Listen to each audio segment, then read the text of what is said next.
Hello students, so this side Harpreet sir. Again I welcome you to our YouTube channel of Career Heights. Students, कल हम लोगों ने पहला lecture डाला था एंटरप्रेन्योरशिप का, राइट?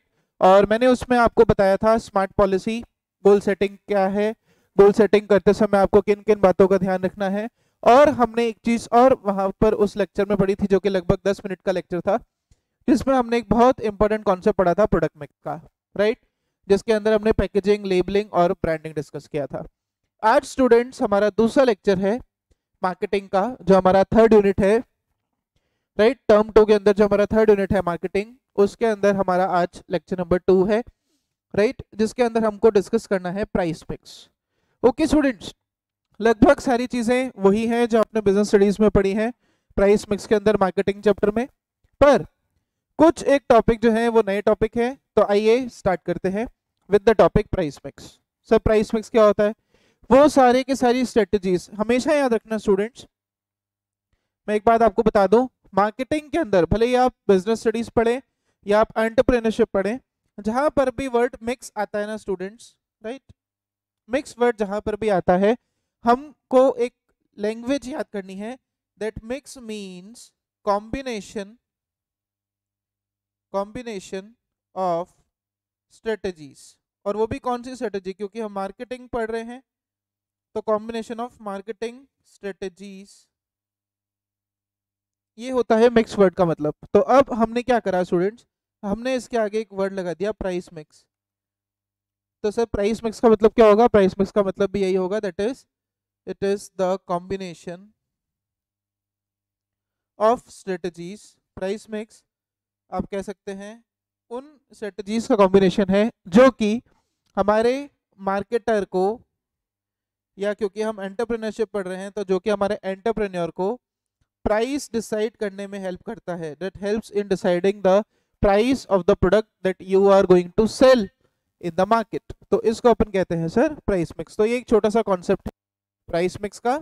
और अब मिक्स वर्ड जहां पर भी आएगा, आप लोग क्या कोड याद रखेंगे? Combination of strategies, right students? तो आइए, कौन कौन सी प्राइसिंग स्ट्रेटजीज हैं जिसके जरिए आप प्रोडक्ट का प्राइस डिसाइड कर सकते हैं? तो सबसे पहला है variable pricing technique, right students? तो आइए डिस्कस करते हैं वेरिएबल प्राइसिंग टेक्निक क्या है। ये एक ऐसी टेक्निक है in which different prices are charge from different categories of customer, right? अलग अलग कस्टमर से हम एक ही प्रोडक्ट का अलग अलग प्राइस चार्ज करते हैं, उसे हम कहते हैं वेरिएबल प्राइसिंग टेक्निक। और बेसिकली इसे हम प्राइस डिस्क्रिमिनेशन भी बोलते हैं। क्या बोलते हैं सर? इसे प्राइस डिस्क्रिमिनेशन। बहुत सारे फैक्टर्स जो हैं जो कि प्राइस वेरिएशन में हमें मदद करते हैं, या हम बहुत सारे फैक्टर्स को ध्यान रखते हुए वेरिएबल प्राइसिंग टेक्निक को यूज कर सकते हैं। जैसे if the demand of the product increases in the market then the higher price can be charge. जब डिमांड ज्यादा है तो हम ज्यादा प्राइस चार्ज करेंगे। This method has both the objective selling more quality and also charging higher price but at different times. For example, Indian Railways charges different fares for AC 3 tier and AC 2 tier, second class and general compartment. Train वही है, पर हर customer से, हर तरीके के customer से, AC customer से ज्यादा fair ले रहे हैं, स्लीपर कस्टमर से कम फेयर ले रहे हैं, वो भी सेम रूट का, राइट? तो ऐसी टेक्निक को हम बोलते हैं variable pricing technique, right students? दूसरी टेक्निक हमारे पास में आ जाती है base pricing and discount.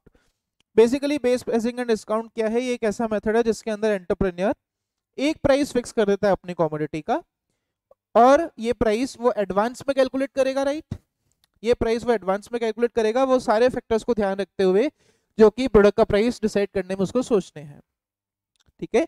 Then कुछ डिस्काउंट, हम अलग अलग टाइप का डिस्काउंट हम बेस प्राइस पर देते रहते हैं, तो इसलिए इस मेथड का नाम क्या है students? Base pricing and discount, right?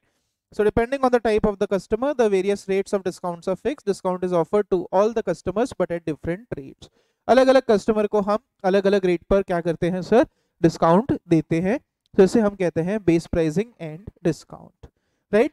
The wholesaler discount may be different from volume discount, discount for transaction end off season discount. Off season में भी जो आपके डिस्काउंट है अलग अलग स्कीम के अंदर ऑफर होता है, राइट सर? तो ये था आपका second method, that is base pricing and discount. तीसरा मेथड जो सर प्राइसिंग का है हमारे पास, वो है स्किमिंग प्राइसिंग मेथड। बहुत इजी मेथड है।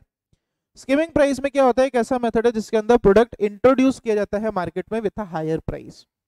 हमेशा याद रखना स्टूडेंट्स, प्राइस पेनिट्रेशन भी एक स्ट्रेटेजी होती है जिसमें हम प्रोडक्ट को लोअर प्राइस पर ऑफर करते हैं। यहाँ पर हम लोग बात कर रहे हैं प्राइस स्किमिंग की, जहां पर हम हमारे प्रोडक्ट को मार्केट प्राइस से एक बढ़े हुए प्राइस पर उतारेंगे। हायर प्राइस हम इसलिए रखते हैं ताकि हमारा जो कॉस्ट ऑफ प्रोडक्शन है वो जल्दी से रिकवर हो जाए, और एंटरप्रेन्योर जो है normally he bring something new in the market with more utility value, क्योंकि सेटिस्फेक्शन कस्टमर को इस प्रोडक्ट से ज़्यादा मिल रहा है, तो इसलिए हम जो है प्रोडक्ट को महंगा बेचेंगे, right. Higher price tends to bring back revenue quickly, higher class people, और यहाँ पर जो कौन सी क्लास के जो लोग हैं हमारे प्रोडक्ट को खरीदेंगे, तो it will be higher class people are the target of such method of pricing, right. तो ये था आपका स्किमिंग प्राइसिंग मेथड। दूसरा मेथड, लास्ट मेथड जो है बहुत इजी है, वो कहता है पहले आप प्रोडक्ट की कॉस्ट निकाल लो, ठीक है। मान लो ये आपके प्रोडक्ट की कॉस्ट आई है, आप इसमें एक प्रॉफिट मार्जिन जोड़ दीजिए। क्या जोड़ दीजिए? Profit margin. फॉर एग्जांपल हमने प्रॉफिट मार्जिन जोड़ दिया तो ये आ गई सेलिंग प्राइस, बस इतना सा मेथड है सर ये, राइट, जिसको हम कहते हैं कॉस्ट प्लस मेथड। क्या कहते हैं सर हम इसे? कॉस्ट प्लस मेथड पढ़ेंगे। In this method the cost of production of one unit is calculated. पहले कॉस्ट कैलकुलेट कर लीजिए, जिसमें सारी ही कॉस्ट, एक्सप्लिसिट कॉस्ट है, वेरिएबल कॉस्ट है, फिक्स कॉस्ट है, सेमी वेरिएबल कॉस्ट, सारी कॉस्ट आ गई। उसके बाद एक प्रॉफिट मार्जिन, जो कि मैंने आपको समझाया, margin of profit, change the price in the same direction, it automatically gets adjusted to the change. Profit margin is not to be calculated, it is already fixed, क्योंकि profit margin हमारा fix होता है हर product पर। Thus by multiplying the profit per unit with the volume of the product, the total profit can be determined. Any upward rise in the cost is easily visible. This provides an idea to entrepreneur to adjust his production for keeping the cost as low as possible. Comparatively less calculations are involved, which makes the implementation of this method simple. क्योंकि कुछ नहीं करना, cost आपको मिल जाएगी आपके accounting record से, जो भी आपके कॉस्ट रिकॉर्ड्स हैं उससे आपको कॉस्ट कैलकुलेट करनी है, प्रॉफिट मार्जिन जोड़ना है और सेलिंग प्राइस आपको मिल जानी है। So this is one of the easiest method, जिसे हम कहते हैं कॉस्ट प्लस प्राइसिंग मेथड। यहाँ पर स्टूडेंट्स हमारे चैप्टर के दो पार्ट, एक तो बेसिक पार्ट प्रोडक्ट मिक्स और प्राइस मिक्स होता है खत्म। अब हम बढ़ेंगे चैप्टर के थर्ड पार्ट पर, that is place mix, right student. जैसे कि आप लोग सब जानते हैं प्लेस मिक्स क्या होता है। अगेन क्योंकि यहाँ पर सर क्या वर्ड आया है मिक्स, तो हमको फिर से कौन सा कोड याद रखना है, आपको फिर से दिखा देता हूँ। मिक्स, अब यहाँ पर हम क्योंकि डिफाइन कर रहे हैं प्लेस मिक्स को, तो प्लेस मिक्स क्या है सर? प्लेस मिक्स आप कह सकते हैं कॉम्बिनेशन ऑफ उन स्ट्रेटजीज का कॉम्बिनेशन जो कि मार्केटर को, किसे? जो कि मार्केटर को, क्योंकि आप एंटरप्रेन्योरशिप का पेपर लिख रहे हैं तो एंटरप्रेन्योर को प्रोडक्ट को डिस्ट्रीब्यूट करने में हेल्प करती है। क्या करने में हेल्प करती है sir?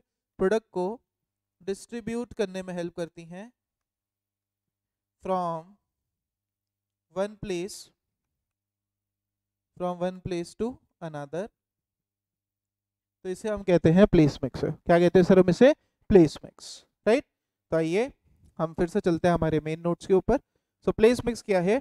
It basically means distribution of product, जिसके अंदर हम बहुत सारे इंटरमीडिएरीज को यूज करते हुए, जिसमें कौन कौन आते हैं सर?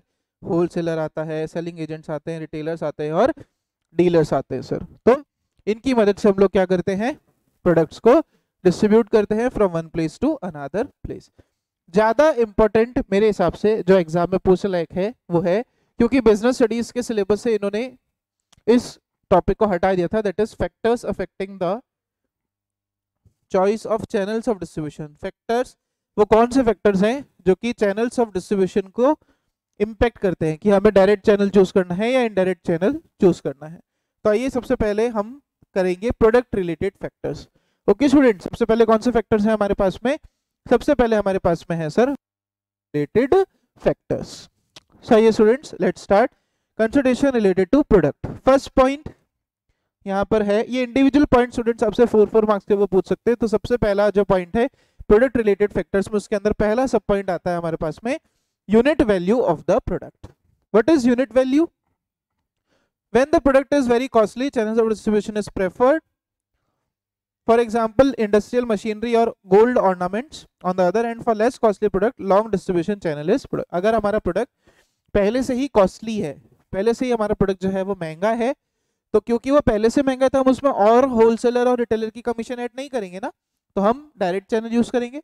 पर अगर हमारा प्रोडक्ट सस्ता है ना, अगर हमारा प्रोडक्ट क्या है सर, सस्ता है, तो हम लार्जर डिस्ट्रीब्यूशन चैनल पर जा सकते हैं, मतलब हम 2 लेवल और 3 लेवल चैनल को यूज कर सकते हैं। सेकंड पॉइंट है सर स्टैंडर्डाइजेशन, स्टैंडर्डाइजेशन और कस्टमाइज प्रोडक्ट। सुनना, such products have pre determined cost and there is no scope for alteration. For example, utensils of Milton for these long distribution channels are used.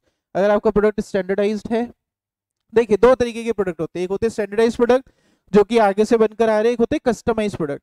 तो customised product तो के लिए हम direct channel use करेंगे, और standardised product के लिए sir हम कौन सा चैनल यूज करेंगे, स्टैंडर्डाइज्ड प्रोडक्ट के लिए हम लोग यूज करेंगे लॉन्ग डिस्ट्रीब्यूशन चैनल। तीसरा सब पॉइंट कहता है on the other hand customized product are those which are made according to the direction of the consumer and also there is scope for alteration, जैसे फर्नीचर हुआ। for such product face to face interaction, क्योंकि मेरे को manufacturer और customer में चाहिए कौन से प्रोडक्ट में, कस्टमाइज प्रोडक्ट के अंदर, तो इसके अंदर सर हम कौन सा चैनल यूज करेंगे, we will prefer direct sales is a good option. ठीक है स्टूडेंट्स। तीसरा सब पॉइंट है आपका प्रोडक्ट रिलेटेड डिसीजन में पेरिशेबिलिटी, है ना। अगर हमारा प्रोडक्ट हाईली पेरिशेबल है, मतलब वो खराब हो सकता है, तो हम डायरेक्ट चैनल यूज करेंगे। और अगर हमारा जो प्रोडक्ट है वो पेरिशेबल नहीं है, on the contrary a long distribution channel can be used for durable product. बहुत इजी से पॉइंट है सर, और नोट्स क्योंकि मैंने आपको डिस्क्रिप्शन बॉक्स में दे रखे हैं, तो उससे भी आपका रिवीजन जो है बहुत अच्छे से होने वाला है। और वैसे भी मैंने आपको पहले ही क्लियर किया था, एंटरप्रेन्योरशिप का पेपर आप लाइटली नहीं ले सकते, it is one of the very scoring chapter, right, one of the very scoring paper. और आपने अगर मेरे साथ में इन छोटे से विंटर वेकेशंस के टाइम में अगर आपने पूरा एंटरप्रेन्योरशिप पढ़ के साइड में रख दिया, तो आपको सिर्फ मेन सब्जेक्ट्स पर ही फोकस करना है, तो आप सोच सकते हैं कितनी बड़ी है ये आपके लिए, राइट स्टूडेंट्स। सो आइए अगले पॉइंट पर चलते हैं हम, टेक्निकल नेचर। अगर प्रोडक्ट टेक्निकल नेचर का है तो डायरेक्ट चैनल यूज करेंगे, और अगर प्रोडक्ट में टेक्निकलिटीज नहीं है तो हम इनडायरेक्ट चैनल यूज करेंगे। ये सारे जो फैक्टर्स थे, सुनिएगा स्टूडेंट्स, ये सारे जो फैक्टर्स थे ये थे प्रोडक्ट रिलेटेड फैक्टर्स। अगले जो फैक्टर्स हैं वो है मार्केट रिलेटेड फैक्टर्स। कौन से फैक्टर्स हैं सर अगले, मार्केट रिलेटेड फैक्टर्स। सबसे पहला है हमारे पास नंबर ऑफ बायर्स। अगर नंबर ऑफ बायर्स बहुत सारे हैं, जगह जगह से हमारे प्रोडक्ट की डिमांड आ रही है, तो हम कौन सा चैनल यूज करेंगे स्टूडेंट्स, हम लोग जो चैनल यूज करेंगे that is indirect channel, right. तो अगर नंबर ऑफ बायर्स ज्यादा हैं वी विल प्रेफर इनडायरेक्ट, और अगर नंबर ऑफ बायर्स कम है तो हम उन तक डायरेक्टली पहुंच सकते हैं, तो हम यूज करेंगे डायरेक्ट चैनल। दूसरा है ऐसा टाइप्स ऑफ बायर्स। अगर बायर्स बहुत सारे हैं, if there are more buyers belong to the general category there can be more middlemen, but in case industrial buyer there would be fewer middlemen. Industries, बड़ी बड़ी industries क्या करती हैं, directly जो पार्ट्स उन्हें चाहिए वो उन मैन्युफैक्चरिंग जो कंपनीज उन पार्ट्स को बना रही हैं वहां से जाकर के खरीद लेती है, राइट। तो अगर इंडस्ट्रियल बायर्स हैं तो डायरेक्ट चैनल, और अगर जनरल बायर्स हैं, सिंपल से कंज्यूमर्स हैं, तो हम मिडलमैन को इन्वॉल्व कर सकते हैं। तीसरा है सर बाइंग हैबिट्स।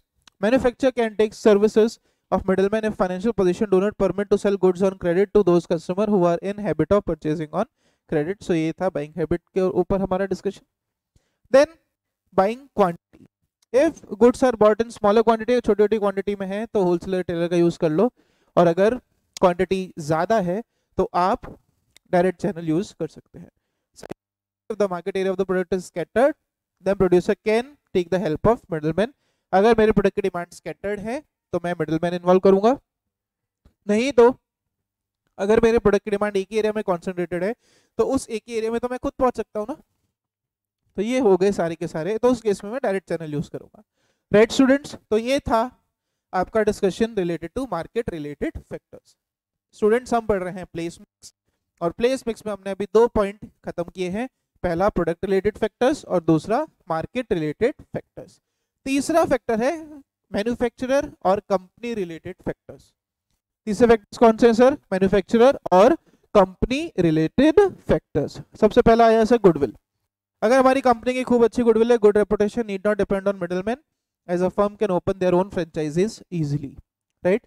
अगर हमारी कंपनी की बहुत अच्छी गुडविल है, खूब पैसा हमारे पास, तो हम हमारे खुद के आउटलेट्स बनाएंगे ना, हम लोगों से क्यों बिकवाएं हमारा प्रोडक्ट, राइट।